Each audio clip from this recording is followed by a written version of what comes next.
हाँ जी, लिखा हुआ है सेल्स, जिसमें 19 मिलियन आपकी कैश सेल्स हैं, टोटल सेल्स 109 मिलियन। हम सेल की बात करते हैं। मैं जब भी ये सवाल खुद से करता हूं या कोई नया सवाल आई कि आपका आ जाए, तो मैं सारे सवाल को कभी नहीं पढ़ता, एक एक चीज को पकड़ना, उसको हल करना। और सेल्स के बारे में ये, लेकिन पेपर में एक दफा सवाल पूरा पढ़ना होता है, आपने पढ़ा हुआ इसलिए मैं डायरेक्ट कर रहा हूं। और सेल्स के बारे में ये पहली बात लिखी हुई है, लिखा हुआ है sale volume and sale price are expected to increase by 10% and 5%।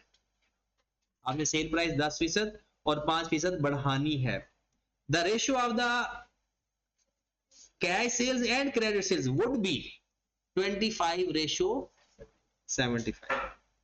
कहता है जो उसकी रेशियो होगी वो 25 और 75 के दरमियान होगी।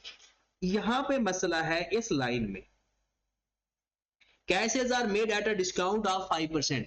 अब कुछ स्टूडेंट ने ये समझ लिया कि ये जो 5% का डिस्काउंट है ये बजटेड है। बजटेड से मुराद है कि ये नई बात बताई हुई है। और आई कैप ने जो अपना सोल्यूशन दिया हुआ है वो कहता है जी 5% एक रूटीन है, पिछले पे भी है, आने वाले सवाल में भी है। यानी ये जो ऊपर कैश सेल्स गिवन है इसमें भी 5% डिस्काउंट है, जो नई सेल्स हमने बजट करनी है उस पर भी है। अब ये प्रॉब्लम है कि बच्चों में और जो आई कैप के सोल्यूशन में है कि स्टूडेंट्स ने ये समझा कि ये जो सारा डाटा दिया हुआ है ये बजटेड दिया हुआ है, और जो 9 ईयर्स जो हमने अप्लाई करना है वो इस पर अप्लाई करना है। हालांकि ऐसा आई कैप ने जो सोल्यूशन में दिया वो ऐसा नहीं दिया। अब दोनों सोल्यूशन हम देखते हैं कि आई कैप के हिसाब से क्या सोल्यूशन आना चाहिए, और हमारा सोल्यूशन जो आया वो मोस्टली लोगों का ठीक है। कैसा सवाल था कि जनाब पहले आपके पास जो पुरानी सेल्स हैं वो 109 मिलियन है, जिसमें से 19 मिलियन हम माइनस कर दें क्योंकि वो कैश सेल्स है। कितनी अमाउंट आ गई? 90। और ये जो 19 मिलियन सेल है ये नेट ऑफ 5% है। तो अगर मैं ग्रॉस सेल देखूं, देखिए याद रखें जब भी सीपीएस अप्लाई करना हो, कोई परसेंटेज अप्लाई करनी हो, वो ग्रॉस पर अप्लाई होती, नेट पर अप्लाई नहीं होती, क्योंकि नेट पर अप्लाई करेंगे तो वो अमाउंट का डिफरेंस जो आएगा ना, वो उतनी अमाउंट का डिफरेंस आपके सोल्यूशन के अंदर चला जाएगा। तो इसको अगर मैं ग्रॉस अप करूं तो 19 डिवाइड बाय 95 मल्टीप्लाइड बाय 100 कितना आ जाएगा? इसका मतलब वो सेल्स हमारी 20 मिलियन की थी, 1 मिलियन का उसको डिस्काउंट मिल गया था, तो असल सेल 20 मिलियन की है। ये ओरिजिनल सेल हमारी 109 नहीं थी, 110 थी। असल सेल हमारी टोटल सेल 109 नहीं थी बल्कि 110 थी। अब हमने सेल प्राइस भी चेंज की और सेल वॉल्यूम भी चेंज किया, तो मतलब ये हुआ कि 10 और 5% अप्लाई कर दिया तो मल्टीप्लाई बाय 1.05 मल्टीप्लाई बाय 1.10। इसके कई तरीके हैं, एक तरीका पहले, दूसरा तरीका भी हमें डिस्कस करते हैं। कितनी अमाउंट आ गई? 127.05। अब ये है टोटल सेल्स, लेस करूंगा मैं डिस्काउंट। क्या ये इसके अंदर डिस्काउंट फैक्टर शामिल किया था या नहीं? ये जो अमाउंट 110 ली थी वो तो डिस्काउंट रिवर्स कर दिया था हमने, उसे ग्रॉस अप कर दिया था। अब हमने जो किया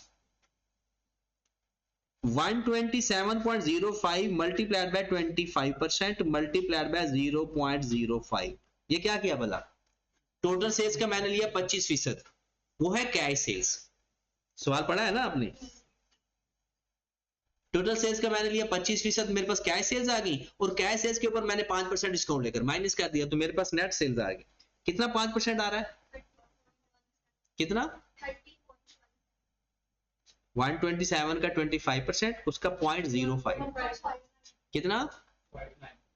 1.59 1.5। इसका आंसर कितना आ रहा है? 125.4।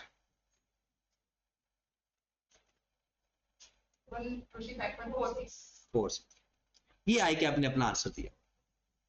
अब जिस बंदे ने 109 के ऊपर ये सारा मामला अप्लाई किया उसका आंसर आ रहा है 124 पॉइंट समथिंग, क्योंकि उसने वो जो 1% डिस्काउंटेड अमाउंट है अगर वो उसने ग्रॉस अप नहीं की तो इसका 124 पॉइंट समथिंग आंसर आ रहा।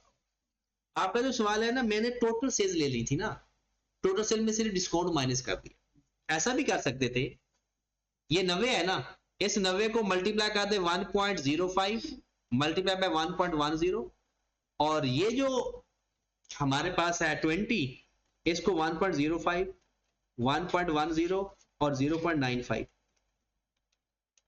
इन दोनों को प्लस कर लोगे तो ये वैल्यू आएगी। हाँ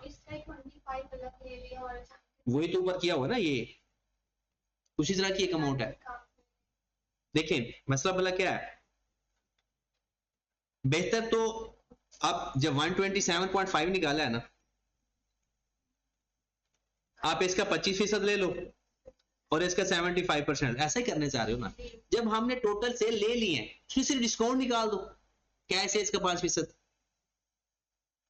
आप अगर अलग अलग करोगे आंसर फिर भी यही आएगा। ठीक होगी बात, आगे चलते हैं।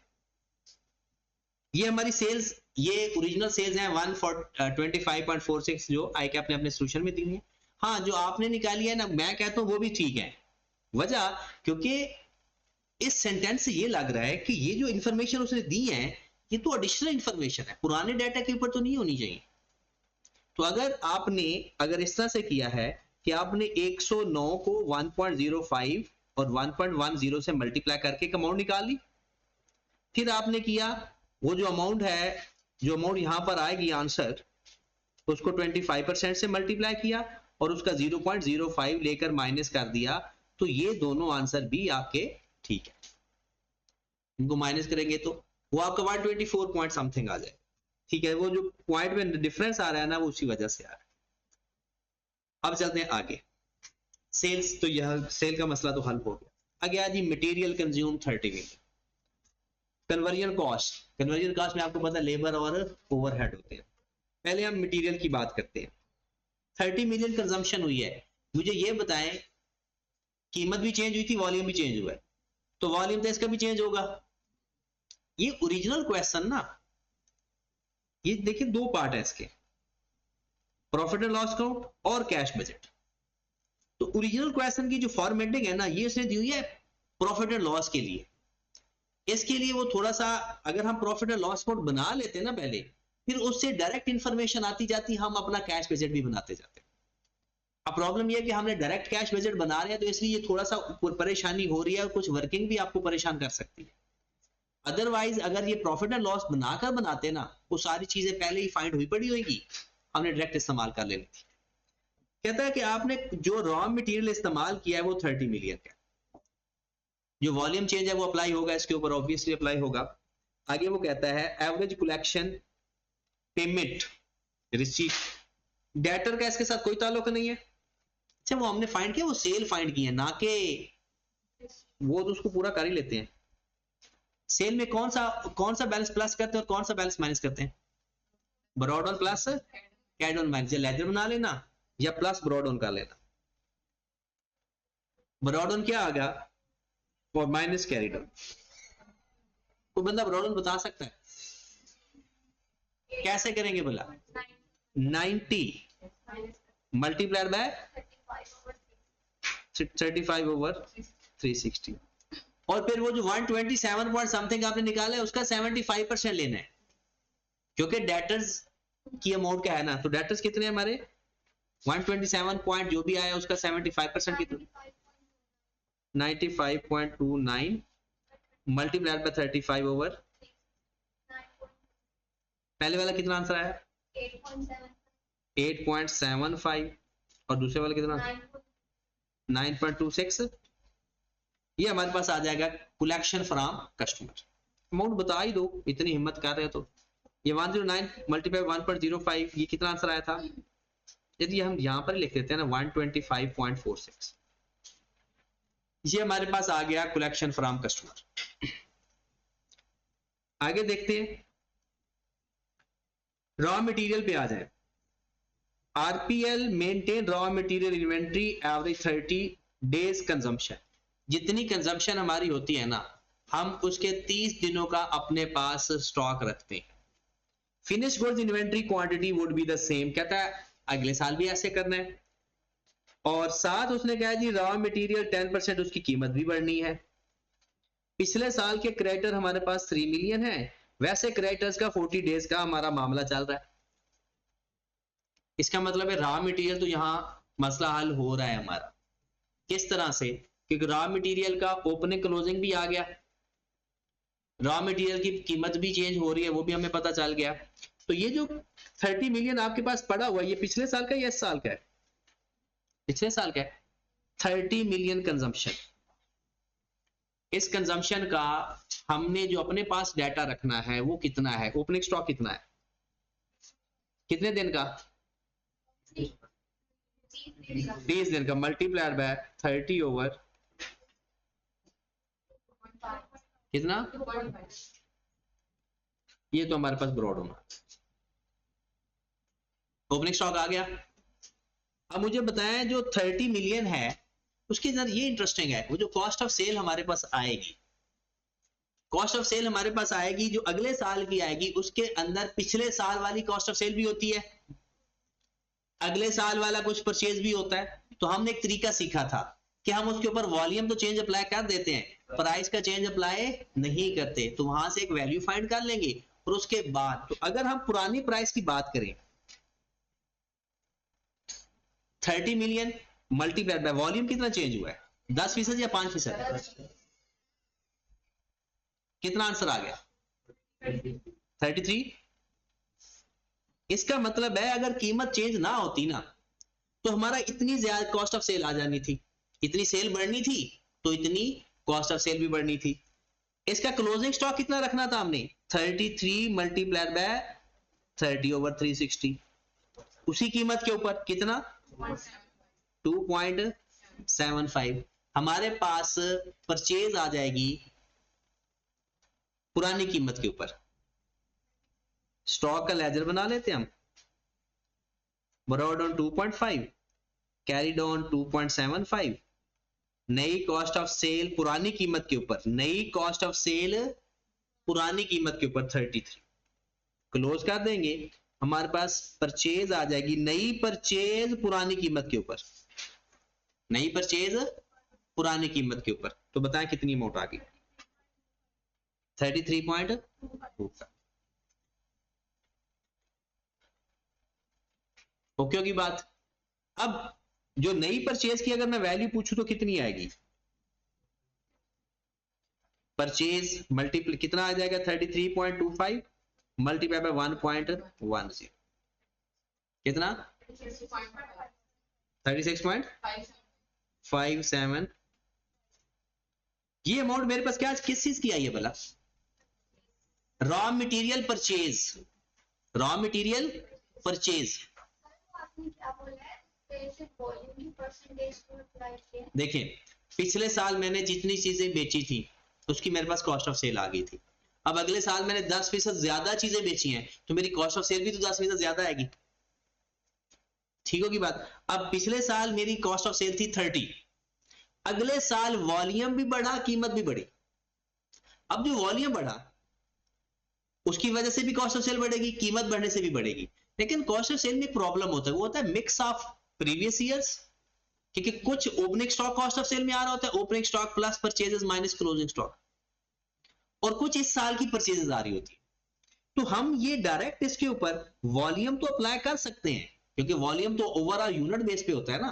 तो यूनिट जो ज्यादा सेल हुए वो तो हमने कह दिया जी पहले 5 यूनिट सेल हुए थे, अब 7 यूनिट सेल हुए।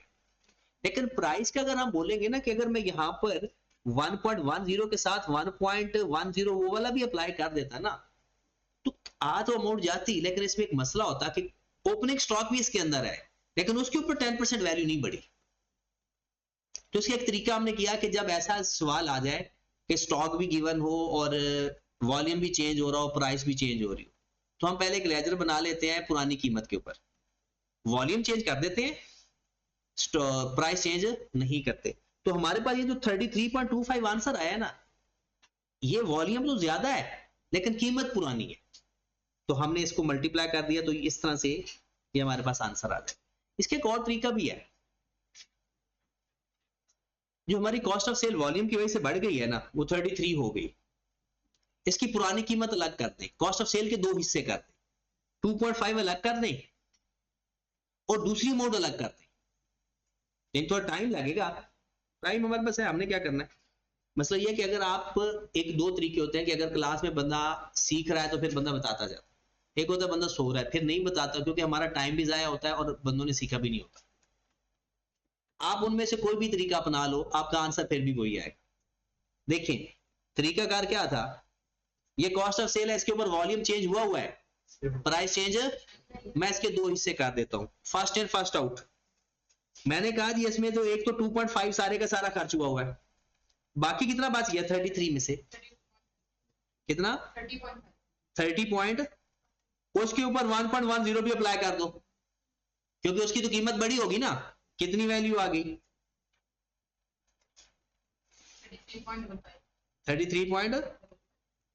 फिर जो हमारे पास जो क्लोजिंग स्टॉक आएगा वो भी बड़ी प्राइस वाला आएगा, वो भी लेटेस्ट परचेज वाला आएगा, तो फिर वो किस कीमत वाला आएगा 33.55 वाला। अब फिर वही मसला आ गया, कंजम्पशन तो ओवरऑल है। तो ये फिर जो बेस्ट मेथड होता है ना वो यही है कि आप पहले अपनी परचेज फाइंड करें पुरानी कीमत के ऊपर, फिर परचेज ही चेंज कर, तो उसकी कीमत बढ़ा दें बस, वॉल्यूम तो आपने पहले ही अप्लाई किया हुआ है जी।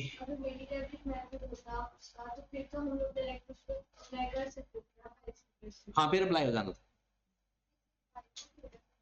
क्योंकि अगर वेटेड एवरेज में उसमें ना प्राइस दोनों पे सेम आ रही होती है, लेकिन ओपनिंग स्टॉक पे फिर भी चेंज होती है। प्रॉब्लम ये है क्लोजिंग स्टॉक में सेम आ रही होती है, ओपनिंग में सेम नहीं आती। अच्छा यहाँ पर आए जरा, पेमेंट भी कर लें इसको जी।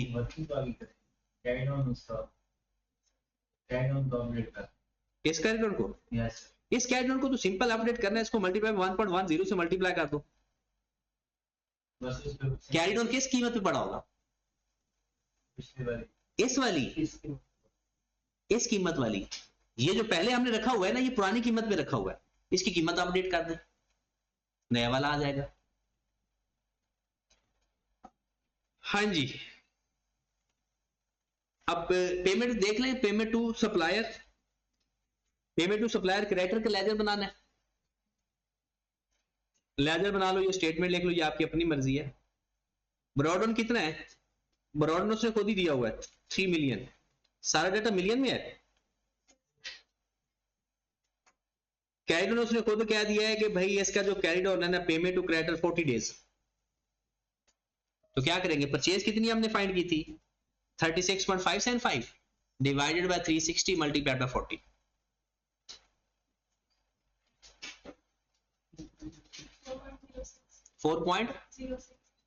4.06 और परचेज कितनी आई थी हमारे पास 36.575, क्लोज करेंगे, payment to supplier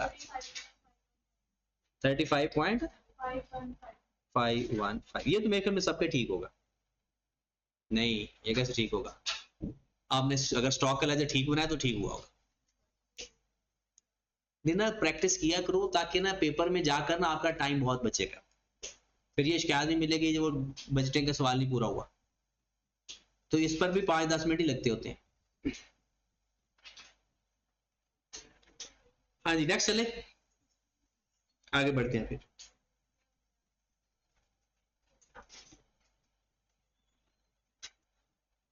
next question है जी, नेक्स्ट पार्ट आ जाता है हमारे पास variable conversion cost. 18 million variable है, क्योंकि उसने कहा है कि चेंजेस ये बताई हुई है, कहता है वेरिएबल एंड फिक्स्ड कॉस्ट कितना चेंज हो रहा है 8%, और डेप्रिसिएशन सेम रहनी है जैसे कि लास्ट ईयर की है, और एक और उसने बता दिया कि हमने इन रिस्पेक्ट ऑफ 3 मिलियन पे करना है किसके, न्यू प्रोडक्ट के लिए, एडवर्टीजमेंट के लिए, वो तो सीधा सीधा आउटफ्लो है ना। और पेमेंट फॉर एक्सपेंसेस, ये किसकी बात कर रहा है, पेमेंट फॉर एक्सपेंसेस, बाकी सारे खर्चे, फिक्स्ड कॉस्ट, वेरिएबल कॉस्ट, और इसमें भी एक प्रॉब्लम होगा, वो देखते हैं कि अगर किसी को पता चला है या नहीं। मुझे बताया कन्वर्जन कॉस्ट के बारे में 18 मिलियन, ये मैंने कॉस्ट ऑफ सेल में लिखा हुआ है, 18 मिलियन कॉस्ट ऑफ सेल में लिखा हुआ है, ठीक है। और कॉस्ट ऑफ सेल का मतलब यही होता है कि इसके अंदर भी पिछले साल का भी मसला होगा, इस साल का भी होगा, पिछले साल का भी होगा। वेरिएबल कॉस्ट में वॉल्यूम तो अप्लाई हुआ, प्राइस भी अप्लाई हुई, लेकिन ये जो वेरिएबल कॉस्ट के अंदर डाटा आ रहा होगा, कुछ ऐसा डाटा जो पिछले साल का पेएबल या रिसीवेबल होगा, वो तो पुरानी कीमत पे होगा ना। तो बिल्कुल जैसे हमने कॉस्ट ऑफ सेल वाली बात की है ना, सेम एज इट इज वही चीज अप्लाई करते हैं। और अगर जान छुड़ानी है तो फिर तो सीधा सीधा है, वॉल्यूम अप्लाई करेंगे और प्राइस अप्लाई करेंगे। देखें मसला ये है, कॉस्ट ऑफ सेल में चीज आई हुई है। कॉस्ट ऑफ सेल होता है opening stock plus purchases minus closing stock, इनका डिफरेंस। ओपनिंग स्टॉक की कीमत कोई और है, क्लोजिंग स्टॉक की कीमत कोई और है। और अगर सिंपल करना है तो वेरिएबल कॉस्ट पे क्या करोगे, 1.10 1.08, यह जान छुड़ाने वाली बात। ठीक है, ये जो अमाउंट आएगी इसको हम बोलते हैं एसओपीएल। पीआरसी की याद ताजा करवाऊं, बल्कि FR1 में भी ये कॉन्सेप्ट पड़ा हुआ है। एक्सपेंसेस का अगर ओपनिंग क्लोजिंग गिवन हो तो लेजर बनाते हैं, अगर ओपनिंग क्लोजिंग ना गिवन हो तो एज इट इज लिखते हैं। एक्सपेंसेस का ओपनिंग क्लोजिंग गिवन हो तो लेजर बनाते हैं, अगर ओपनिंग क्लोजिंग ना गिवन हो तो एज इट इज लिखते हैं। ये किस जगह पर पड़ा था, कैश फ्लो और एनपीओ के अंदर। कैश फ्लो और इसके अंदर उसने कहा एक्सपेंसेस का आपके पास 25 दिन का है पेमेंट का टाइम, तो इसका मतलब है जो एसओपीएल के अंदर चीज गिवन होगी वो हमारा इनकम या एक्सपेंस होगा, वो पेमेंट या रिसीट नहीं होती। तो अब हर एक्सपेंस का एक लेजर बनाएंगे, वेरिएबल कॉस्ट का, फिक्स्ड कॉस्ट का, सब कॉस्ट का एक ब्रॉडऑन लिखेंगे। ब्रॉडऑन कैसे लिखेंगे, जो गिवन होगा उसको 25/360, 25/360, और कैरीड ऑन लिखेंगे जो इस साल का होगा उसका 25/360। एसओपीएल बताया हुआ है क्वेश्चन के अंदर, और आपके पास कैश आता जाएगा। तकरीबन सबका आपने ये लेजर बनाना है। बताएं जनाब, ब्रॉडऑन कितना है इसका, वेरिएबल कॉस्ट एक का मैं बनवा देता हूं, 18 मल्टीप्लाइड बाय 25 ओवर कितना 1.25। एसओपीएल में जो चार्ज हुआ है वो इस साल का पिछले साल का है,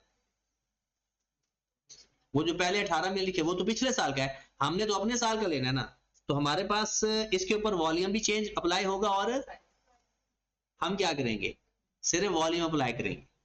जब वॉल्यूम अप्लाई करके आंसर आएगा ना उसके ऊपर अप्लाई कर देंगे। तो कितनी अमाउंट आ गई, 18 मल्टीप्लाइड बाय 1.10, जो आंसर आएगा 19. इसको 360 पे डिवाइड कर दो और 25 से मल्टीप्लाई कर दो, 1.37। क्लोज करके मुझे कैश बता दो।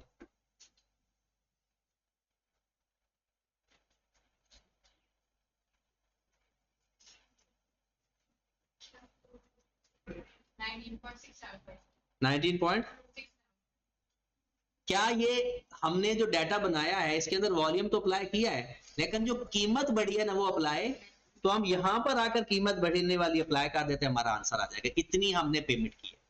जैसी बात है, जो पुराना डाटा है उसके ऊपर तो कीमत कम थी, तो सिंपल क्या करेंगे 19.675 मल्टीप्लाई बाय 1.08, ये हमारी पेमेंट आएगी 21.24। ये जब भी कीमत का मसला आएगा आपने पुराने बेस के ऊपर लेजर बना लो। हाँ, ओपनिंग क्लोजिंग ना होता डायरेक्ट हो जाना था, फिर सिंपल आपने इसके ऊपर वॉल्यूम अप्लाई कर देना, तो इसके ऊपर ही सारा कुछ अप्लाई कर देना था, फिर सिंपल हो जाना था।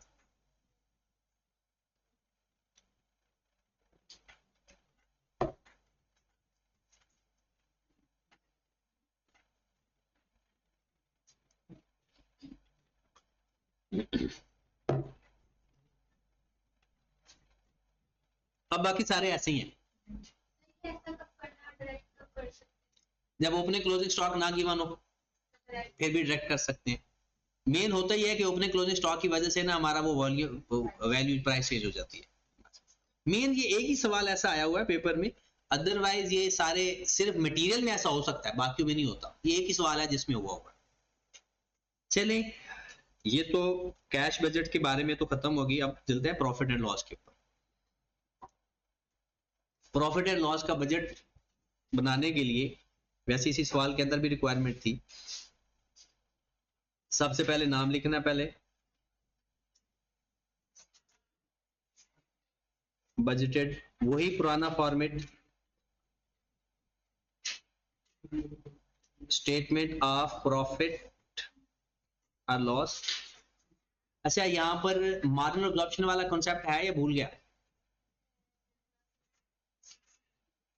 भूल गया? अब पेपर में आपको इसके अंदर वो दो चीजें खुद बता देगा। अगर वो कहता है ना मार्जिनल के जरिए करें, खुद बता दे तो मार्जिनल के जरिए करेंगे। अगर वो कहे अब्जॉर्प्शन के जरिए करें तो अब्जॉर्प्शन के जरिए करेंगे। इसको आप एक दफा हल भी कर लेना। इसके आई कैप के तो सोल्यूशन आपको समझ नहीं लगनी। ये जो कैश बजट के क्वेश्चन है, मैंने नूर से कहा तो है कि वो जिसके आसान सोल्यूशन है आई कैप के वो वही एज इट इज दे दे, और जिनके मुश्किल है ना तो वो जो हमने हल करवाए हुए ना वो उसका सोल्यूशन आपको करवा दे। मार्जिनल अब्जॉर्प्शन, मार्जिनल के अंदर क्या करते हैं, सबसे पहले सेल्स आती है जी, less variable cost of sale. Variable cost of sale के अंदर चीजें आ जाती हैं, material, labour, variable production overhead.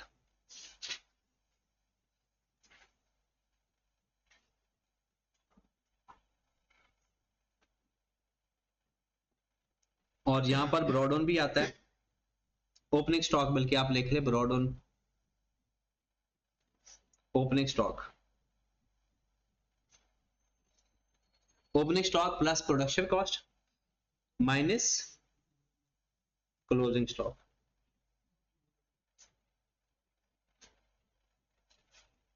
यहां पर हमारे पास ऐसे क्या बोलते हैं, ग्रॉस कंट्रीब्यूशन।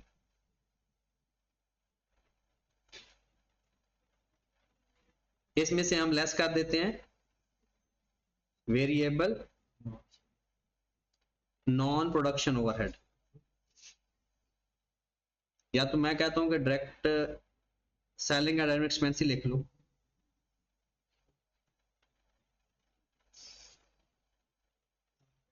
हमारे पास आ जाता है net contribution.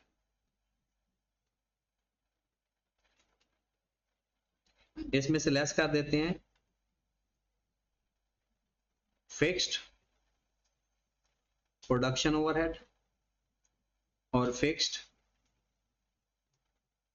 Non production overhead, मतलब सारे फिक्स्ड। हमारे पास नेट प्रॉफिट आ जाता है। ये भी इस पेपर में उसने पूछा हुआ है। सबसे ज्यादा प्रॉब्लम यह है कि जब वो मार्जिन ऑब्जॉर्प्शन कह देगा ना तो फिर हमारे ऊपर रिस्ट्रिक्शन लग गई, फिर हम कोई और अगर कोई और अप्लाई करेंगे तो फिर फंस जाएंगे, सवाल ही सारा काट देता है। उसके बाद अब्जॉर्प्शन का वो तो सादा तरीका होता है जैसे हम नॉर्मल करते हैं, sale less cost of sale. दोनों में फर्क पता चल गया हेडिंग का? उसमें क्या लिखा था, वेरिएबल कॉस्ट ऑफ सेल, और इसमें क्या लिखना है, कॉस्ट ऑफ सेल। इसमें हमने ओपनिंग स्टॉक लिखना है प्लस परचेजेस, या वही रॉ मटेरियल प्रोडक्शन कॉस्ट या परचेजेस। इसमें क्या क्या आता है, material, labour, applied production overhead,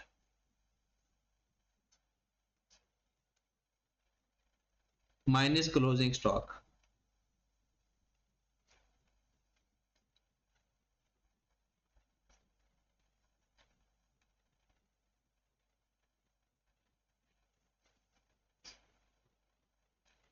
जहां मैंने ये बॉक्स बनाया है ना, इसकी जगह परचेजेस भी आ सकता है लफ्ज।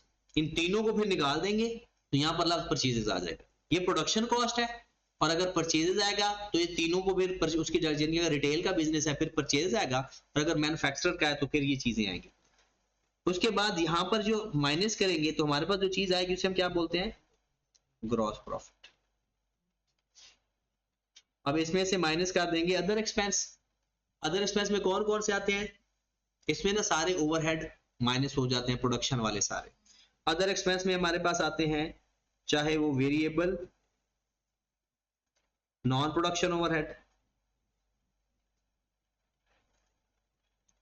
और फिक्स्ड नॉन प्रोडक्शन ओवरहेड। तो ये हमारे पास आ जाता है नेट प्रॉफिट। पहले जब ये होता है सीएमए के अंदर था तो बहुत ज्यादा पेपर में आ जाता था मार्जिनल अब्जॉर्प्शन का ना रिकंसाइल करें प्रॉफिट। अब भी हमारी बुक के अंदर है, यानी हमने जो सवाल करना है या जो सवाल देखना है वो अब भी हमारी बुक के अंदर है और आई कैप की किताब के अंदर है, क्योंकि मैंने जो क्वेश्चन दिए हुए ना वो पिछले पास पेपर भी है कॉस्ट अकाउंटिंग के, लेकिन आई कैप ने जो अपनी बुक में सवाल दिया हुआ है उसके अंदर मार्जिनल अब्जॉर्प्शन की रिकंसिलिएशन भी है। तो किसको याद है रिकंसिलिएशन?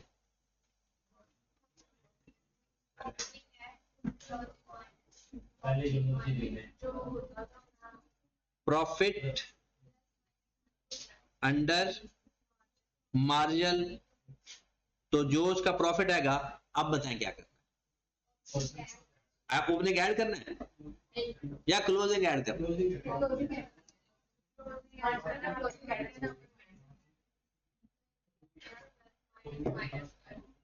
रिलायबल वो समझा जाएगा जिन्होंने अभी अभी पेपर दिए।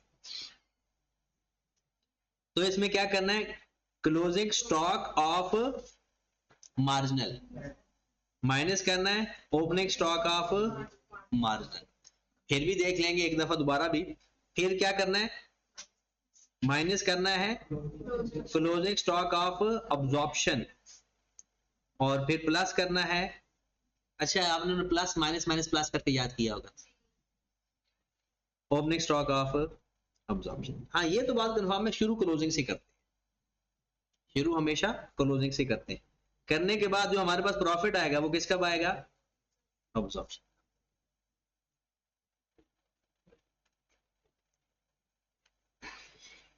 अगर आप वो एक पुराना सवाल कोई प्रैक्टिस करना चाहते हो कि जो क्वेश्चन आपने कॉस्ट अकाउंटिंग में पढ़ा हुआ है, तो वो एक सवाल है आपका। अब अगर आपको याद है तो ठीक है, नहीं याद है ऐसे घर में वेलियां मारते हो। आपको तो इस दफा पेपर में ये सवाल आया था, यानी जो पेपर में सवाल आया था वो ये था, और ये आई कैप के पुराने सवालों में था। आपको याद होगा मजर लिमिटेड वाला एक सवाल हम करते थे, स्मार्ट। अच्छा ये तो आप आराम से कर जाओगे।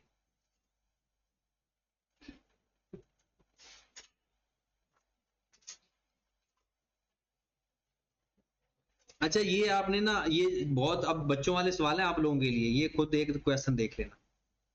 क्वेश्चन नंबर 2, कैश बजट क्या है?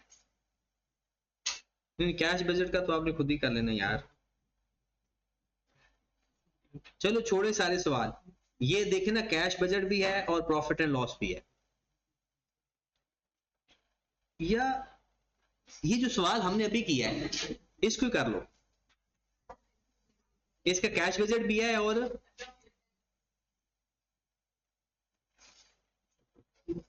नहीं ये मुश्किल है, इसका ना प्रॉफिट एंड लॉस मुश्किल है। क्वेश्चन नंबर 2 ही करना है। 2 था 3 था?